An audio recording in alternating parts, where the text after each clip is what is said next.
Ano ba talaga ang tunay na storya ng Tape Banana? Ang tunay na storya ng Tape Banana ay tungkol sa isang artwork na tinawag na Comedian na ginawa ng Italian artist na si Maurizio Cattelan noong 2019. Narito ang detalye ng kwento.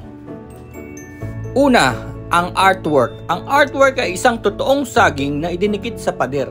Gamit ang isang piraso ng gray na duct tape, inilunsad ito sa Art Basel, Miami Beach, isa sa pinakatanyag na art fair sa buong mundo. Ikalawa, kahulugan. Ayon kay Cattelan, ang saging ay isang simbolo ng trade at global commerce. At ang simpleng paraan ng pagkakagawa nito ay nagpapakita ng absurdo sa mundo ng sining at komersyo. Ang idea ng artwork ay isang pinag-isipan niyang ng mahigit 1 taon bago pumili ng saging bilang materyales. Katlo, presyo. Sa kabila ng pagiging simple nito, naibenta ang bawat piraso ng artwork sa halagang $120,000 o humigit kumulang 6.7 million pesos. 3 edisyon ng artwork ang nabili at ang mga bumili ay binigyan ng Certificate of Authenticity at gabay kung paano papalitan ang saging kapag ito'y nabulok. Pang-4, ang pagkain ng saging. Sa kalagitnaan ng eksibisyon, isang performance artist na si David Datuna ang kumain ng saging mula sa artwork at tinawag ng kanyang aksyon na Hungry Artist. Hindi ito ay kinagalit ng artist o ng organizer dahil ang saging ay bahagi lamang ng proseso ng artwork. Ikalima, reaksyon ng publiko. Agad itong naging viral at nag-udyok ng debate kung ang artwork ba ay isang seryosong sining o isang biro. Maraming memes at parodiya ang lumabas sa online. Para sa ilan, ito'y isang mapanlikhang komentaryo sa halaga ng kalokohan sa industriya ng sining. Habang iba naman ay naniniwalang wala itong kwenta. Ika-6, legacy. Hanggang ngayon, ang Tape Banana ay kinikilala bilang simbolo ng absurdo at satire sa modernong sining. At pinapaalala nito kung paano nagiging mahalaga ang isang bagay depende sa konteksto at interpretasyon. Sa madalit salita, ang Tape Banana ay hindi lang simpleng artwork, ito ay isang tanong tungkol sa kung ano ang tunay na halaga ng sining sa ating panahon. Ano pa ba ang kasaysayan ang katulad ng Tape Banana? Maraming mga halimbawa sa kasaysayan ng sining na may halintulad sa Tape Banana dahil sa kanilang kontrobersyal, satirical at konseptual na nature, kung saan ang idea at konteksto ay maaring mahalaga kaysa sa material na ginamit. Narito ang ilan. Una, Fountain, 1917 ni Marcel Duchamp. Ano ito? Isang urinal, ihian, na ipinapakita bilang isang artwork. Pinirmahan nito ng Armat at ipinasok sa isang art exhibition. Bakit kontrobersyal? Tinanong nito ang tradisyonal na kahulugan ng sining. Ayon kay Duchamp, kahit ang isang ordinaryong bagay ay maaaring maging sining kung ito ay nilagay sa tamang konteksto o intensyon ng artist. Ikalawa, 4 feet 33 inches, 1952 ni John Cage. Ano ito? Isang musical composition kung saan ang musikero ay hindi tumugtog ng anumang tunog sa loob ng 4 na minuto at 33 seconds, no? Ang musika ay ang natural na ingay mula sa audience at kapaligiran. Bakit kontrobersyal?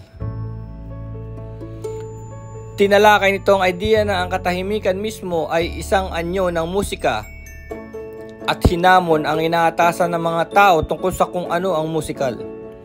So ito pala ay 4 minutes 33 seconds ang pangalan.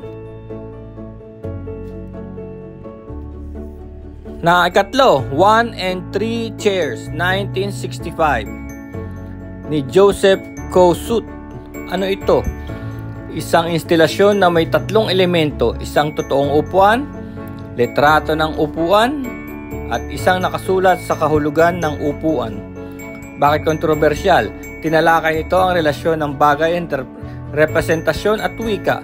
Paano natin malalaman kung ano ang totoo, ang bagay mismo, ang larawan o ang idea ng bagay? Ika-4, The Physical Impossibility of Death in the Mind of Someone Living, 1991 ni Damien Hirst. Ano ito? Isang pating na nakalagay sa formaldehyde solution sa loob ng malalaking tangke. Bakit kontrobersyal? Para sa marami, parang hindi ito art kundi isang kakaibang display. Pero para kay Hirst, ito ay isang simbolo ng pagkamatay at ang ating takot dito. So ang formaldehyde ay parang formalin, no? Kung saan pinapreserve yung mga bangkay, no? Ginagamit ito sa mga science laboratory. Pero itong si Damien Hirst ay ginawa niya itong art at display niya yung isang pating. Ika-5, Artist Sheet, 1961 ni Piero Manzoni. Ano ito? Isang lata na di umano'y naglalaman ng dumi ng artist mismo. Nilagyan ito ng label na Artist Sheet at ibinenta sa halagang katumbas ng timbang nito sa ginto. Bakit kontrobersyal? Isang mapanuyang komentaryo ito sa halaga ng sining. Ang idea na kahit literal na basura ay maaari maging mahalaga dahil gawa ito ng isang artist, ay nagtanong tungkol sa art, market at consumerism. Ika-6, My Bed, 1998 ni Tracy Emin. Ano ito?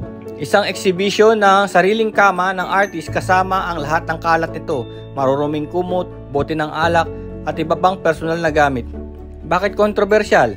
Inilabas dito ang isang napaka-personal na aspeto ng buhay ng artist at ipinakita bilang sining na nagtatanong kung saan nagtatapos ang pribado at nagsisimula ang pampubliko. Ika-7, For the Love of God, 2007 ni Damien Hirst. Ano ito? Isang bungo ng tao na nilagyan ng 8,601 diamonds. Bakit kontrobersyal? Tinatanong nito kung ang kayamanan at halaga ng materyales ay nagpapataas ng halaga ng sining. Para sa iba, ito ay labis na materialistiko, pero para sa iba, ito ay isang simbolo ng pagkamortal. Paano nauugnay ang tape banana? Katulad ng mga ito, ang tape banana ni Mauricio Cattelan binigyan ng diin ng idea kaysa sa materyales. Humahamon sa kaugalian kung ano ang tinuturing na sining. Nagdudulot ng usapan tungkol sa halaga ng sining sa modernong panahon, lalo na sa konteksto ng kapitalismo at merkado ng sining. Ang mga ganitong sining ay madalas na binabatikos o pinupuri dahil nakabase ang kanilang halaga sa kung ano ito naintindihan o binibigyang kahulugan ng audience. So yung tape banana is parang may gimmick siya para ma-viral, makita nung mga tao na isang simpleng bagay ay bibilhin ng ganun, no? So parang pinaglalaroan niya ang utak ng mga tao.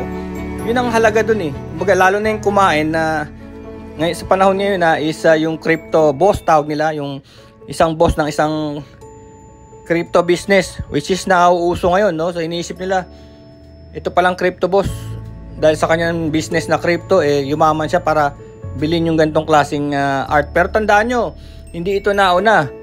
Ang may-ari nito si Mauricio Cattelan noong 2019. So ibig sabihin yung nangyari ngayon ay isang reproduction lang, inulit lang, no? So nakikita nyo, pinaglalaroan niya yung mga isip ng mga tao, no? Hindi siya original, lumabas lang siya uli para gumawa na naman ng alingas-ngas, di ba? So hindi natin alam kung ano ang tunay sa hindi. Dahil yung mga tao naman ngayon sa modernong panahon ay puro gimmick din lang, di ba? Puro gimmick, puro fake it till you make it, di ba? Puro nagpapanggap na ito ay nabili ng ganyan, ito ay nabili ng ganyan, di ba? Ganyan ang mga tao ngayon. So sinasabayan lang nung tape banana yung ugali ng mga tao ngayon sa panahon ngayon na materyoso, di ba? Sipin mo, nabili yan ng ganyang kalaki, 6 million, saging lang, di ba? Kung gumawa ako ng ganyan, bibiling kaya ng 6 million o 1 million. Mag-tape din ako ng saging sa pader. So yun yung mga kontrobersya, no? So hindi mo na alam kung ano ang tunay sa hindi. Kaya nga tinatangkilik ng tao mga fake news, di ba? Kaysa makinig sa tunay na media o media outlets o ng mga tunay na tao, nakikinig sila sa mga fake news, yung lumalandi sa isipan nila na mas gusto nilang pakinggan, no? Kung ano yung mas gusto nilang pakinggan, kaya naniniwala sila sa mga taong kunwari anak ng Diyos, no? O may kapangyarihan. Pero actually, wala naman, no? Kahit na namang sabihin mo, naniniwala sila. Parang noong unang panahon din, no? Yung mga tao na alam naman natin na wala namang Bigfoot o wala namang Loch Ness Monster, di ba? Wala namang alien. Pero yung mga tao naniniwala pa rin, no? Wala namang Santa Claus, no? Pero lahat siya pinaniniwalaan pa rin. Kaya hanggang ngayon, ganyan. So parang ano lang to, parang pinaglalaroan lang yung isipan ng mga tao. Malalaman na lang kung sino yung maniniwala sa hindi. No, kasi ginawa na yan throughout history. Paulit-ulit, pero still gumagana siya. Nagkakaroon siya ng outcome na gusto nila, no? Parang ini-scam lang tayo, no? So depende sa iyo. Ito yung hindi naman persahang scam to, kung sino lang maniniwala. Parang tinetesting kung sino yung nag-iisip, tsaka yung nag-aabang na lang, no? Abangers na lang, yung utak nila, abangers na lang kung ano yung gustong dumating sa utak nila. Yun na yung paniniwalaan nila. Kaya lang, ang ano nun, ikakalat nila yun dahil sa tingin nila tama, di ba? Kakalat nila yun, kaya mga chismis, yung mga paninira kahit sa mga brands, di ba? Sabihin, ganun yung mga nangyayaring mga controversial na pananaw sa mundo, kagaya ng advertising, marketing. So ganun din tong Tape Banana, no?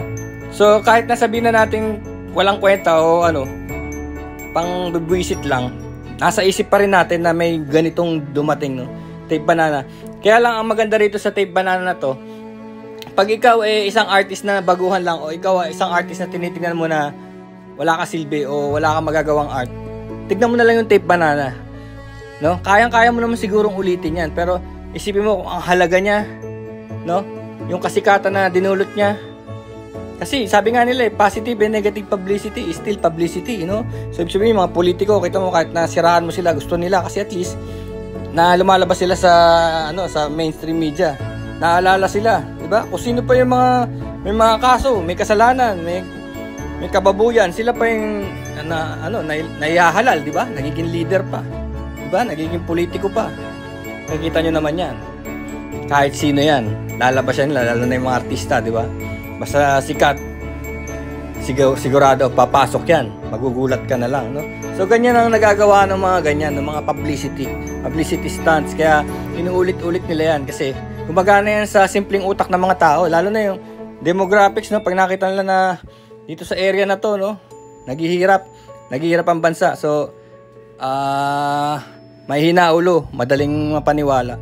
So kitang-kita nila yan, may mga datos sila diyan. May mga datos, kaya itong mga art na to nakakatulong sa mga panlilinlang o pag-ignite ng pagti-trigger ng mga kaisipan, no, na kung saan nila gustong dalhin yung komersyo at sining.